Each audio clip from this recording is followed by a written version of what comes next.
Welcome back, everyone, to another episode of The Damage Report. I'm John Itarola, and we've got a big show with stories and guests. Some stories, I don't know for sure which, some guests, I'm not sure of that either, but we will get to a bunch of it at some point.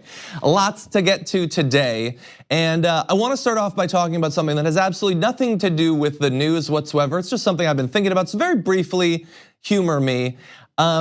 This last week, we saw the big Battle of Winterfell in Game of Thrones that became the most tweeted about episode of TV in history, which is an amazing achievement. And as a person who has been, I grew up on fantasy novels and series and things like that, including Game of Thrones, long before HBO considered making it a pilot.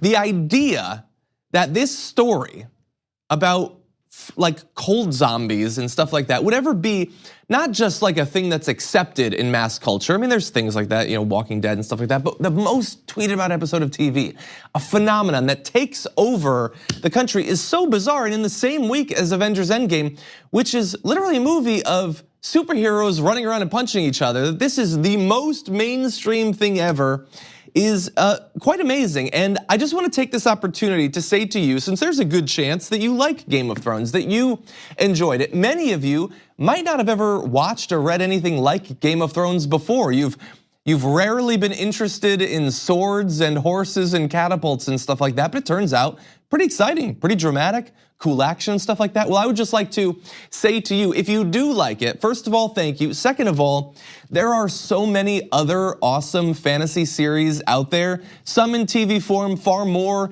in written form, that you might be surprised to find out that you enjoy as well. And if you like blood magic and shadow magic in a way that you never thought possible before, there's some great stuff out there. There are, if you like big epic series, look into Robert Jordan and The Wheel of Time. It's even bigger, more epic in scope, and pretty awesome, actually. If you like seeing strong, dynamic female characters, Octavia Butler has written so many awesome fantasy and sci-fi series that feature protagonists of all different sorts with interesting philosophical conundrums and just cool high concept sci-fi premises and things like that. If you want something light and funny, as some of these episodes of Game of Thrones are, is it Piers Anthony, I think it was. I haven't read one of his in a while, but very funny stuff, lots of puns and everything. Anyway, my point in bringing this up is if your eyes have been opened to how entertaining this stuff can be, there is so much out there. So just give it a try. You might be surprised at what you find. Now with that, let's jump into stuff that'll once again anger me. I was briefly relaxed. We'll see how long that lasts. Let's turn now to a meme that was posted by Chase on Twitter that was so dumb, so needlessly cruel, that it took me a day to process exactly what I wanna say about it. So here it is. This is what they posted on Twitter. Why is my balance so low? Bank account, make coffee at home, bank account, eat the food that's already in the fridge, bank account. You don't need a cab, it's only 3 blocks. I guess we'll never know, bank account. Seriously, #Monday motivation. It did provide motivation, but not necessarily for what Chase wanted. So I guess the point of that was, hey, we're gonna sort of poke fun at the ways that people aren't as financially responsible as we think that they should be. This is one of the most tone-deaf tweets I have literally ever seen in my life. Earlier today, when I started producing it and Brooke took a look at it, she started laughing at the tweet, because it is so on its face absurdly tone deaf and cruel to people who are experiencing real economic hardship. This is effectively a 280 character long avocado toast tweet. That's all it is. And it just happens to have been tweeted by one of the wealthiest companies in the history of our planet. So in the wake of this tweet coming out, a lot of people have noticed some weird facts that are perhaps important when you're diagnosing whether Chase is in a position to be giving us financial advice and telling us that our financial priorities are out of line. Do you remember that Chase accepted $12 billion in bailout money following the 2008 financial crisis? Maybe if they just had used less Ubers along the way, then they would have been able to store enough money in savings to not need a massive bailout paid for by you and I. Did you know that at the same time that Chase is telling people that they should keep reheating their food rather than going out every once in a while, that they charge up to $34 for overdrafts?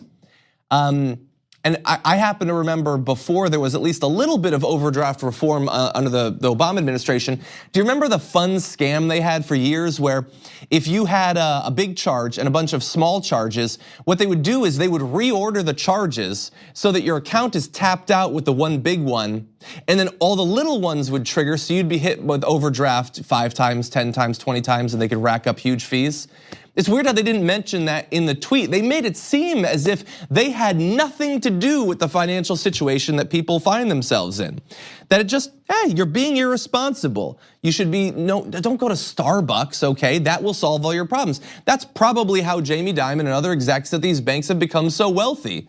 They make their own coffee. They grind their own beans, I guess. That must be what it is. But thankfully, people who are involved in some of the efforts to rid us of what the abuses that these banks have been levying on us for so long, including Elizabeth Warren, have noticed this, and she tweeted, "Chase, why aren't customers saving money? Taxpayers. We lost our jobs, homes, savings, but gave you a $25 billion bailout. Workers, employers don't pay living wages. Economists, rising costs and stagnant wages equal zero savings. Chase, guess we'll never know. Everyone, seriously?" And that is why someone with both the financial understanding but also the prioritizing of putting workers' rights ahead of the rights of gigantic banks and other corporations like Elizabeth Warren desperately needs to occupy the Oval Office in 2020. Someone who actually gets it, who's not going to pander to us with these nonsense memes, totally misunderstanding virtually everything that we know about the economy both before and after the financial recession. And then here's the thing. Like, it's not like people don't get it. People do get it. Not just the politicians, the regular people who are gonna be choosing these politicians in 2020. 8 in 10 Democrats, more than 6 in 10 independents, and nearly 1/3 of Republicans believe, quote, the country's economic system gives an advantage to those already in power rather than all Americans. I don't have an explanation for you as to why so many Republicans remain immune to that understanding, because I got news for you. While they might tend to be a little bit more wealthy, it's not 70% of Republicans that are making out like bandits under the current system, but many of them have been successfully brainwashed against what's actually being done. And one more thing, actually 2 more things. One, Jamie Dimon recently was being questioned, I think by Representative Porter, about a new teller. There's an actual person who was a teller at a Chase Bank. I believe it was in the Long Beach area. And they ran the numbers on the salary that she was getting, and with just basic expenses, rent, food, car, health insurance, the normal things that you need, she was actually losing with her salary as a new teller at Chase over $500 every month. She couldn't even make ends meet on the basic stuff. And so they asked, how do you explain this? Like, how are they supposed to survive? And he stumbled around and he bumbled around and he said, well, you know what?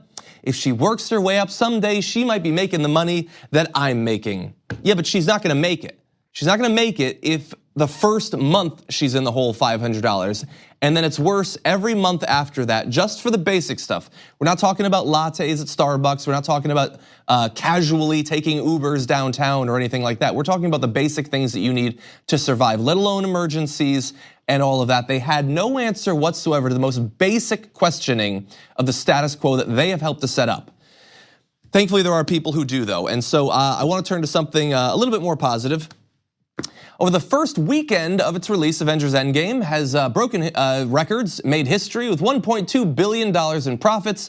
And Bernie Sanders has an idea of where Disney might want to put some of those profits. He tweeted, what would be truly heroic is if Disney used its profits from Avengers to pay all of its workers a middle-class wage instead of its CEO, Bob Iger, $65.6 million, over 1,400 times as much as the average worker at Disney makes. Look, if you've been paying attention to these stats over the past couple of decades, you probably know that the average worker makes a smaller and smaller fraction of what the CEO does, but even I didn't think it had gotten up to 1,400 times the disparity between the CEO and worker when it comes to Disney, an incredibly wealthy and successful corporation, by the way, that has less excuse than others for this sort of inequality between its lowest and highest workers. And here is why Bernie Sanders is talking about Disney. Now, obviously, in the past year or two, he's been working out with some of the workers at Disney to help them when they were striking. Some success there. The issue is that Disney, which has previously in the California, like Southern California area, has been the beneficiary of a number of different subsidies and tax incentives and things like that. they ran up against a new regulation. And so there's a new ordinance that would require large companies that receive municipal tax breaks to pay workers $15 an hour. That number will eventually go up to $18 an hour by 2022 and keep pace with inflation thereafter. That number, by the way, is even less than the average salary of the Chase tellers that are such an issue that we were talking about earlier in the show, but it is at least something, and it's the result of activists, workers' rights activists, and politicians like Bernie Sanders working incredibly hard to get us to that point. And Disney says, nope, we're not going to pay them that amount, even if it means that we have to stop taking these subsidies and tax incentives. We will throw that money away because we don't want to set the precedent that we should pay our workers a living wage. And to give you an idea of how easy it would be for them to pay the average Disney worker an equitable wage, take a look at a recent quote from this is Abigail Disney, granddaughter of co-founder Roy Disney, who recently said about that CEO, "I like Bob Iger. Let me be very clear, I think he's a good man, but I think he's allowing himself to go down a road that is the road everyone is going down. When he got his bonus last year, I did the math, and I figured out that he could have given personally, out of pocket, a 15% raise to everyone who worked at Disneyland and still walked away with $10 million. And she added that there is such a thing as people who have too much money. So look, that's Disneyland. That's just one executive's salary. But imagine the massive profits that they are getting off of just one of their properties, Endgame. Right now, it is not only gonna have that record-breaking first weekend, I'm willing to bet its second and third and fourth weekends are gonna be pretty good too. And yet, even as they are racking in more and more money, and Disney is about as wealthy as media companies come, they are doing everything they can to avoid having to pay their workers, the people who make all of this possible, an equitable and fair wage. But thankfully, there are people like Bernie Sanders, Elizabeth Warren, who are watching this, and hopefully they will soon have the power and authority to make sure that workers get what they deserve. And with that said, we are gonna take our first break. When we come back, lots more to get to.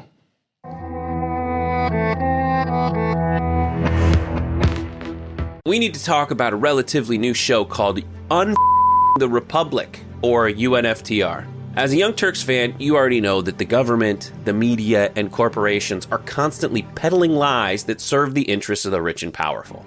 But now there's a podcast dedicated to unraveling those lies, debunking the conventional wisdom. In each episode of the Republic, or UNFTR, the host delves into a different historical episode or topic that's generally misunderstood or purposely obfuscated by the so-called powers that be. Featuring in-depth research, razor-sharp commentary, and just the right amount of vulgarity, the UNFTR podcast takes a sledgehammer to what you thought you knew about some of the nation's most sacred historical cows. But don't just take my word for it. The New York Times described UNFTR as consistently compelling and educational, aiming to challenge conventional wisdom and upend the historical narratives that were taught in school. For as the great philosopher Yoda once put it, "You must unlearn what you have learned." And that's true whether you're in Jedi training or you're uprooting and exposing all the propaganda and disinformation you've been fed over the course of your lifetime. So search for UNFTR in your podcast app today and get ready to get informed, angered, and entertained all at the same time.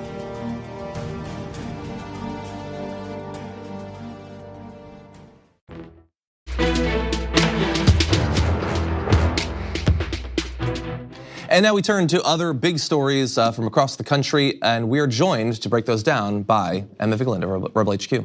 Emma, welcome to the show. Thanks for having me, John. Thank you so much for joining me on what is a particularly stressful day. It makes me feel a lot better to have you on the show with us, so thank you. Yeah, thanks for having me. I'm stressed too, so we can commiserate. Okay, well, let's do it over a few different stories. We've got some serious stuff, some absurd stuff, and some stuff that is seriously absurd. And so why don't we start with the seriously absurd? You're probably familiar with Jacob Wohl, I imagine, unfortunately, and lobbyist Jack Berkman. They're massive, massive frauds, which in any other time than the one we dwell in would be a big issue for them, but now it's a benefit, if anything. And so their most recent scheme was that they were apparently trying to convince people, and apparently did convince one person, to claim that the Democratic candidate, Pete Buttigieg, tried to rape them, effectively, or did rape them. And they are absolute ridiculous frauds, but also they're terrible at this. And so they were caught, and there's audio that's been released of them trying to convince people of this. One Medium post had a person named Hunter Kelly who initially claimed, but then backtracked, said that Pete Buttigieg had actually raped him. So when you saw the story, which I believe was originally reported by the Daily Beast, what was your reaction? Well, how is he able to get away with this on a consistent basis? Jacob Wohl has tried this numerous times in the past. He is a smear merchant of the highest order. So that's my first reaction. And secondly, could you imagine if someone on the left did anything close to what Jacob Wohl has done over and over in the media? The double standards that are held to the left and to the right and to the activists on both sides it's absolutely outrageous, but very predictable. So, Jacob Wohl is now basically weaponizing Me Too against Democrats and attempting to make sure that Pete Buttigieg is smeared in the way that a lot of Republican candidates have been with sexual harassment allegations, and Democrats as well. But it really takes away from the validity of these actual allegations. But he couldn't care less about that. He's all about achieving one particular end, and it's sociopathic in a way. Yeah, certainly in a way, and probably in a few ways. And yeah, that's outside of just him, like just having to think about him enrages me on a very fundamental level. And the fact that, like with a few of the other like fake investigators or whatever on the right, they can do whatever they want, they can say whatever they want, they're shown to be frauds over and over, and it doesn't matter. I mean, would you be shocked to find out that later this year, some Republican millionaire gives him, $1 million to start a right-wing news site or something? Like, there's nothing stopping that from happening, which is deeply frustrating. This hasn't been a new phenomenon. Acorn is the greatest example of a right-wing smear job that was just, the media didn't really call it out and went along with it, and they were treated with legitimacy. I know Jacob Wohl isn't necessarily treated with legitimacy, but he's equivocated with people on the left when it's absolutely, there's no comparison to be had. Exactly, and I think, I mean, look, I don't watch Fox all the time, but I would not be shocked to find that him brought on to Sean Hannity to break down his latest report or something like that. I think that from the point of view of at least the right, he has more credibility than you or I could ever hope to have. He made a name for himself, and that is all you need at this point, is to get people to talk about you. He's trended, never for anything positive. He's always looked ridiculous when he's trended, but he has trended, and that's all you really need. And so you mentioned with the false sexual assault allegations, that's one of the things that bothers me so much about this, is that his scheme doesn't have to succeed. Even by failing, even by being revealed, it just adds ammunition to the people who claim, yeah, sometimes these things are made up. Doesn't matter that it was us that made it up. It's now an open question as to whether any particular allegation should be paid attention to or considered seriously, and that bothers me. Of course, and also I would say that the Jacob Wohl is operating under this false morality of, that's why he's a right winger, because he believes in traditional values and is trying to take down these candidates for that particular reason. But I don't know how moral it is to be manufacturing sexual assault allegations and smearing people publicly and not really caring that it discredits further accusers from reporting their rapes, because he gets to trend on Twitter and he gets to achieve his political ends of tearing down all Democrats. It's not even a legislative end. It's just a smear job. And that's really what puts an even worse taste in my mouth about the whole situation. And what you're saying is right. He's the product of this culture that also brought Donald Trump to the fore, which is all about getting your name out there for the sake of getting your name out there, and notoriety for notoriety's sake. And the substance particularly doesn't matter, and which is why substantive people like us don't get the credit we deserve. So here's my small violin for us. Exactly. I'm playing that as well. You can't see it, it's off camera. Exactly, and just for those watching the show, please bear in mind, this is not just the first time he's tried to create these false allegations. He apparently tried to do it with Robert Mueller as well. He is still not in prison. I have no idea why. It seems like some of this has got to be against the law. He's white and a right winger, that's why. Exactly, yes. Yeah, I tweeted earlier today, I think that he was created in a lab to prove that white privilege does exist. You can't look at him and say that there's anything other than that operating right now.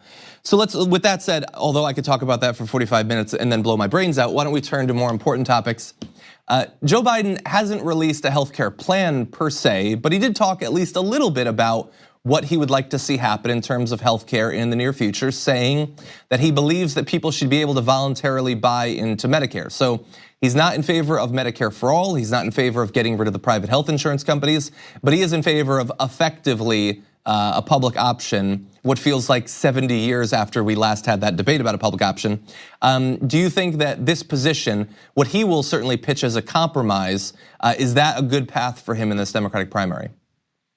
Oh, come on, of course not. So let's talk about this in terms of, the negatives first. So Biden is actually polling very well and has gotten a significant bump since his announcement. And he is specifically appealing to the boomer voters, and he's doing pretty well at that. He has no discernible real policy goals except for continuing Obama. So he's Amy Klobuchar, except with really, really white teeth.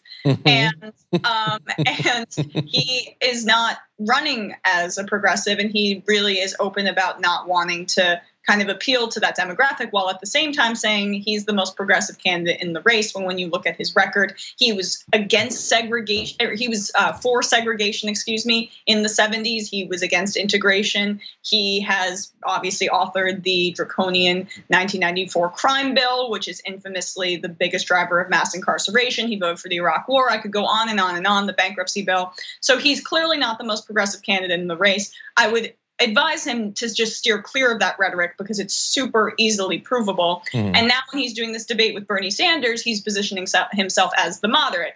I would argue that a Medicare buy-in is the center-right position on healthcare, because we have to continue framing the debate in the way that the left, in the fact that the left is actually the center position. Medicare for all polls over 50% in every poll that you see, up to 70% in many polls. It's the position that Americans really want. They want a single-payer healthcare system, and buying into Medicare as a choice is a right-wing position. So it's allowing yourself to buy in to the marketplace as opposed to making healthcare as a right. So Joe Biden's position is not healthcare as a right; it's healthcare as a choice through a buy-in. And I don't think that that's what the Democratic primary voters want, let alone what the rest of the country wants. Yeah, I wish that we had much more time because I have some follow-ups on that, but I do want to ask you about one other thing in the time that we have.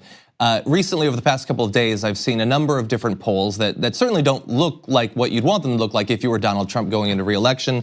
One poll had 55% nationally saying that they definitely won't vote for him again.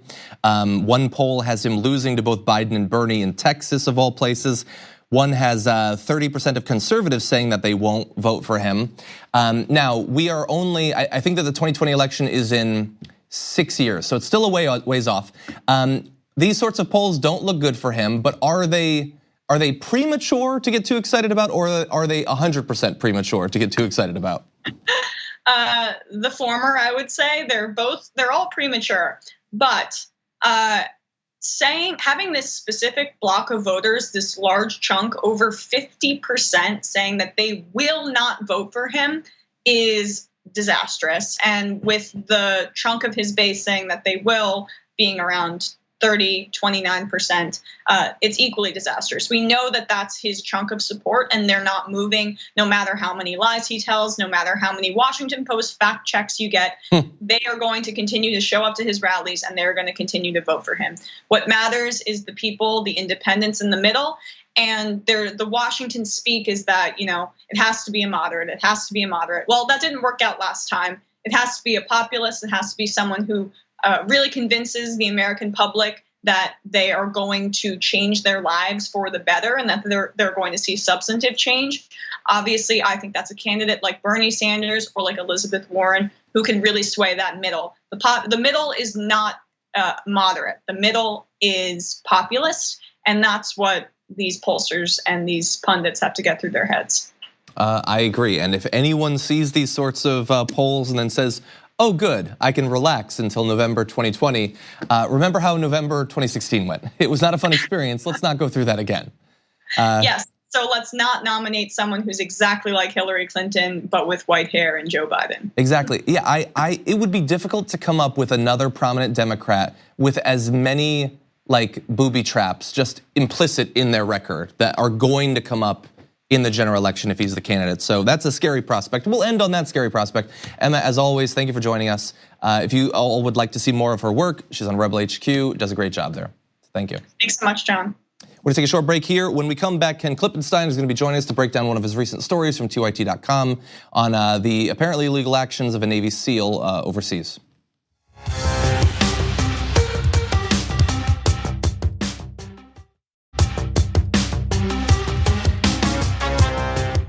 Joining us now to break down a fascinating story of potential war crimes committed by a Navy SEAL is a reporter at TYT Investigates, Ken Klippenstein. Welcome back to the Damage Report. Hey, John, good to see you. Great to have you here, and very excited in particular to talk to you about this topic because it is a fascinating one. So for those who might not be familiar with this story, Edward Gallagher, what is he alleged to have done and what's currently happening to him? He's alleged to have committed multiple war crimes when he was in Iraq. He was a SEAL sniper, and apparently allegedly when he was in his sniper's nest, he picked off a young girl, and she was about 10 years old, an elderly man, and then he killed or murdered, allegedly, a ISIS fighter that was a prisoner of war at the time, so he didn't pose a threat to anyone, and apparently this ISIS fighter was, I believe, between the ages of 12 and 17, so like, wow. A young teenager. And so, look, I think the idea that you would shoot an elderly man, shoot a girl, that's obviously reprehensible. It should be case closed there. Some will say he's a sniper. There's a crowd, God only knows what. But with the prisoner that he's alleged to have killed, if I'm right, and correct me if I'm wrong, he apparently stabbed him multiple times in the neck as he was being treated for wounds. Yes, another SEAL, a SEAL medic was treating this individual who was apparently totally incapacitated by, I think it was airstrikes, didn't pose any sort of threat. And while he was treating him, supposedly he walked up very calmly and just stabbed him multiple times in the chest until he died. And I should note that the witnesses in this are other SEALs, so this is not rights organizations. These or people that he might claim are critical of U.S. foreign policy. These are his own comrades.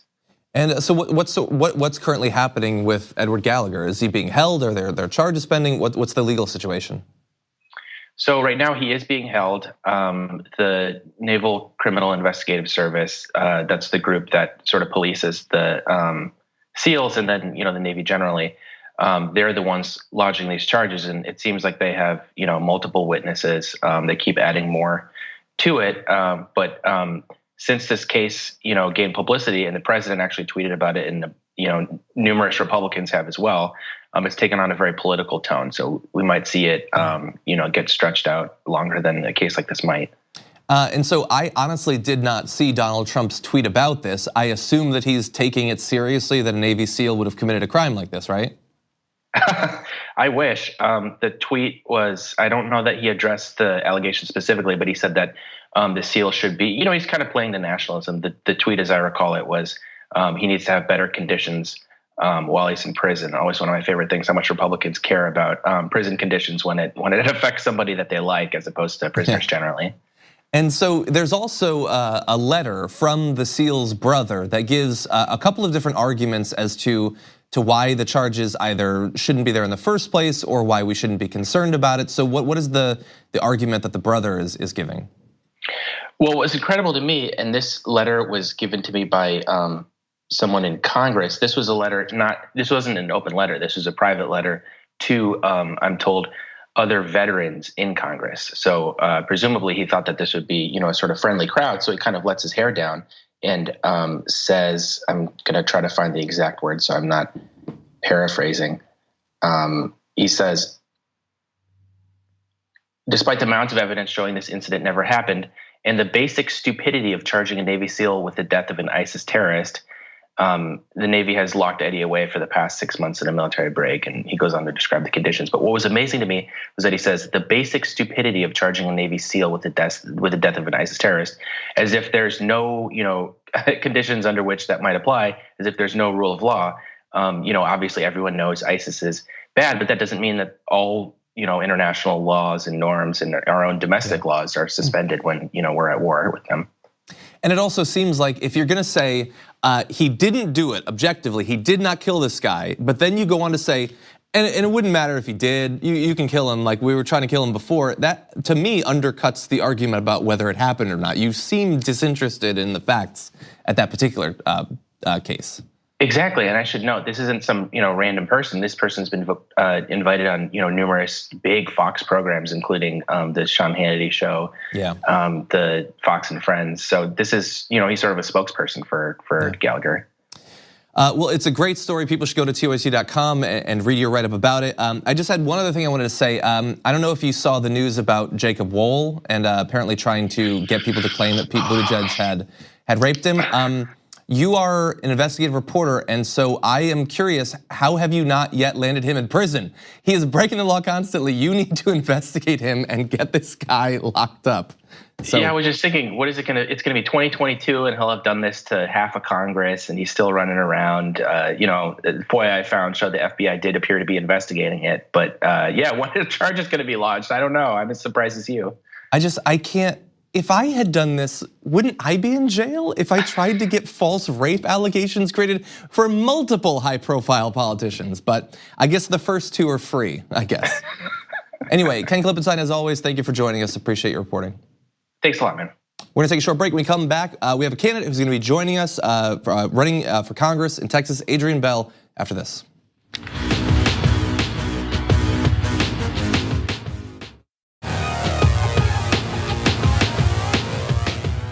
Joining us now is the Democratic congressional candidate for Texas's 14th district in this upcoming election, Adrienne Bell. Welcome to the Damage Report. Thank you so much, John, for having me. I really appreciate being able to talk with you today. Glad to have you here, and especially glad to have you as one of the first candidates that we are talking with in this cycle. We previously spoke at one point on the main Young Turks show in the last cycle when you had been running for Congress there. And so talk to me about this time around. So it's a hard district that you're running in, yes. And yes. but you've got even more experience now. So talk to me about what it's like this time around. Okay, well, Texas is so exciting being in Texas right now because we have been identified as a battleground state. And last year we were considered just, red. There's nothing much that's going to happen in Texas. But those of us who are in Texas, we have been working, we have been organizing. And so we see the fruition of a lot of labor from a lot of different organizations, a lot of different individuals, and a lot of activists.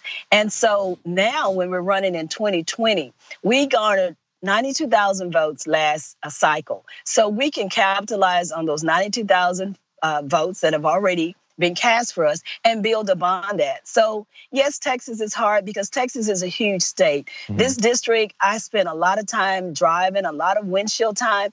So we're not very dense. We have to move around quite a bit in order to visit constituents so that we can hear their issues and we can talk about solutions. But we're ready. We're excited to get going. We're kicking off, and we have our first kickoff on May 11th in the Beaumont-Port Arthur area, and we're getting it rolling.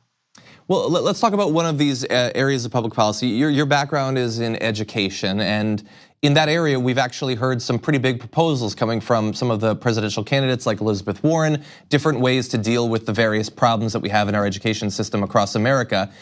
Based on your experience in this field, what are some of the things you'd like to accomplish if you make it to Congress? One thing is pre-K education. We are doing our children a disservice by not educating them at an earlier age and making sure that they have the groundwork, the firm foundation in order to learn. Currently, I teach fourth grade in the public education system in Houston. And we have students that are not reading on grade level. I have one student that actually does not know his letters. So we have a long way to go to make sure that our children are reading correctly, that they are actually the student success we can measure it correctly. I am not for the high stakes testing that we put so much emphasis on, because we're not teaching our students like we need to teach them. They need to know basic foundations, but it starts at an earlier age. So I'm glad to see education proposals that come in that talk about students in the public sector. So outside of education, what are some of the issue areas that you're making a centerpiece in your campaign in 2020?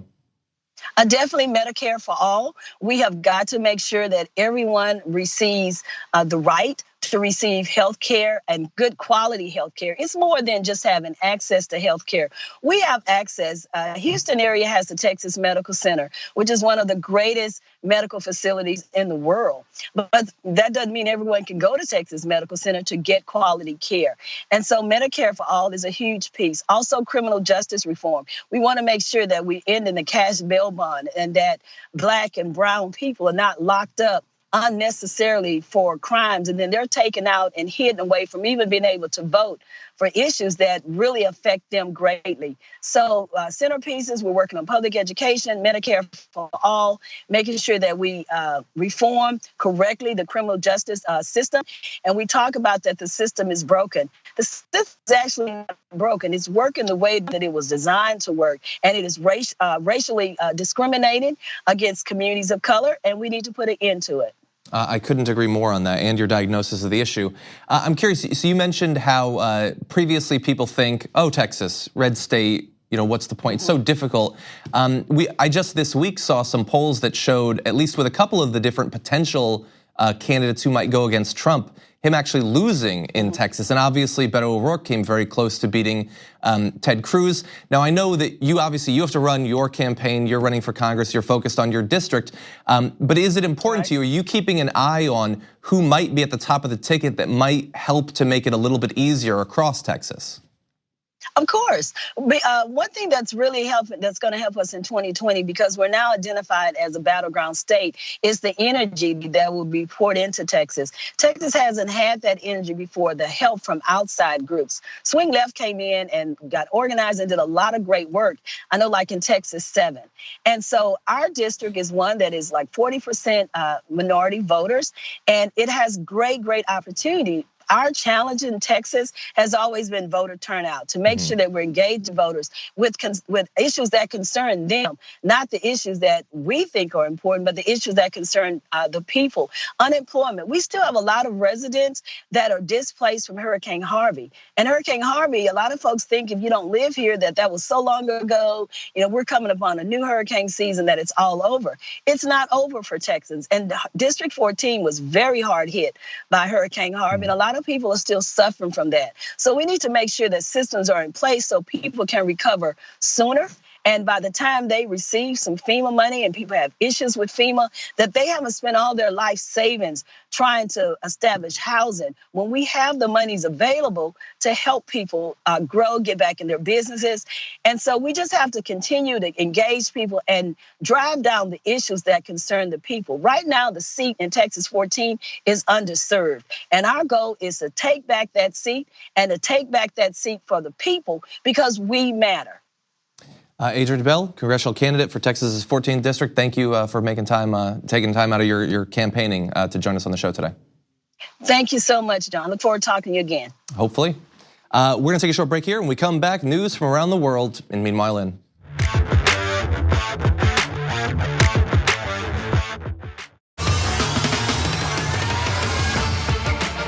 And now, time for news from around the world. It's Meanwhile In.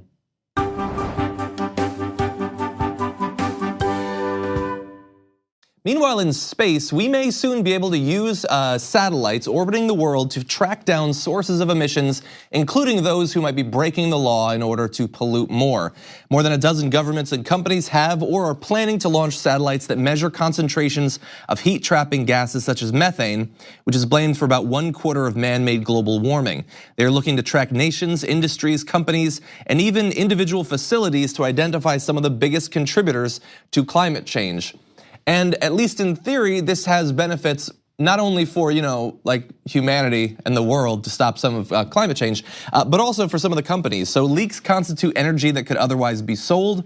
Oil and gas firms can cut 40 to 50% of their methane emissions at no net cost, which in terms of climate change is the equivalent of shutting 2/3 of the coal-fired generation in Asia, according to Laura Cozy, the International Energy Agency's chief energy modeler. Now, in terms of all the things that we can do, either as individuals, as an individual country, or across the world, this is obviously a small one to be able to track down these sorts of things, but it can be important. I remember not too long ago, there was issues with methane leaks in LA, and these exact sorts of technologies were employed to track that down. Now, imagine that across the face of the earth, there might be sources of methane and other emissions that we're not even aware of. And when we're trying to model how climate change is going to proceed, we need all of the information we can get. And if getting that information leads to shutting down some of these leaks, especially if they're skirting regulations and laws, that is definitely a good thing.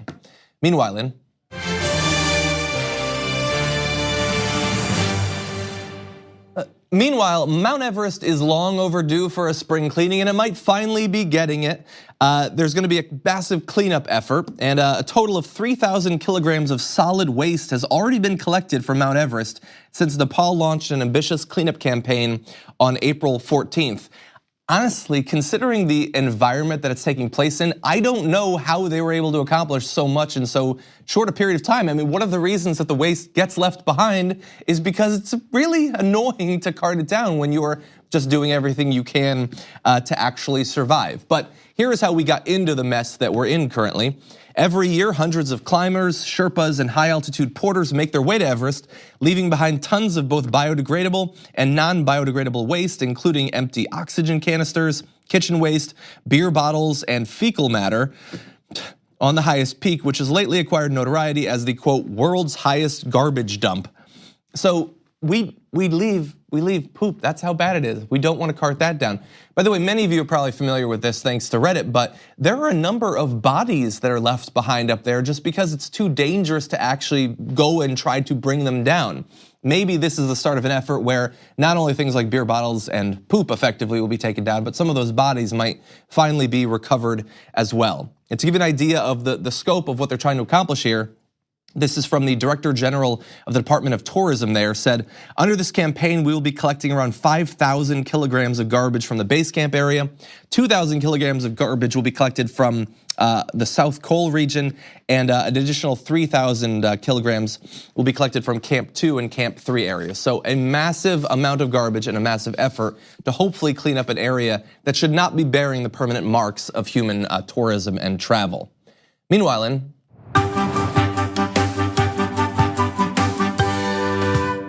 Meanwhile, in Russia, they're apparently weaponizing whales, which is a ridiculous sentence, but there's some reason to believe it. So marine experts in Norway believe that they've stumbled upon a white whale that was trained by the Russian Navy as part of a program to use underwater mammals as a special ops force. So yes, spy whales is apparently what we're working with here. I think we have a picture actually. And here he is. Look at that shifty way he's got his head turned from the camera. What is he hiding underwater? And so why do they think that he might be some sort of Russian spy? Well, the strange behavior of the whale, which was actively seeking out the vessels and trying to pull straps and ropes from the sides of the boats, as well as the fact it was wearing a tight harness, which seemed to be for a camera or weapon, raised suspicions among marine experts that the animal had been given military-grade training by neighboring Russia.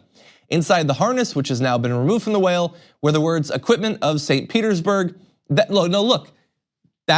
does look bad for the whale, but if he's got like a camera harness, he could just be a YouTuber. I don't know, he could be for a GoPro or something. But there is reason based in history to be a little bit worried. In 1980s Soviet Russia, a program saw dolphins recruited for military training thanks to their razor-sharp vision, stealth, and good memory, making them effective underwater tools for detecting weapons. That program closed down in the 1990s. However, a 2017 report by TV Zvezda, a station owned by the Defense Ministry, revealed that the Russian Navy had again been training beluga whales, seals, and bottlenose dolphins for military purposes in polar waters. In the past 3 years, President Vladimir Putin has reopened 3 former Soviet military bases along its vast Arctic coastline, manned entirely by seals. No. Look, it's an interesting thing for us to be aware of, perhaps be on the lookout for. Probably not one of the biggest issues, especially on a day in which I just saw that, we have a little bit more time. I actually saw that Russia has now dropped out of, previously it had been one of the top military spending countries in the world. It's actually begun to backslide in overall military spending. Perhaps whales are cheap to train, I don't know. But they're saving money, putting it towards something else. That's a lesson that we could perhaps learn as a country. And it might be more important for us than worrying about weapons carrying whales. In any event, that's the news from around the world. It's everything you need to worry about. Before we do end though, I did want to read at least one of the recent reviews. Clop on iTunes left a review saying, nice to hear TYT anywhere. It's a breath of fresh, uncorrupted journalism in our landscape of corporate media. But he did ask for more whale-related news, and so he has gotten it as of today. He didn't actually ask for that. If you haven't already reviewed the podcast, please go on iTunes and do that. It helps us out immeasurably. If you're not already a TYT member, I would advise you go to tyt.com/John. Gives you access to our shows, tons of extra content. Thank you for joining us on the show today. We'll see you tomorrow morning.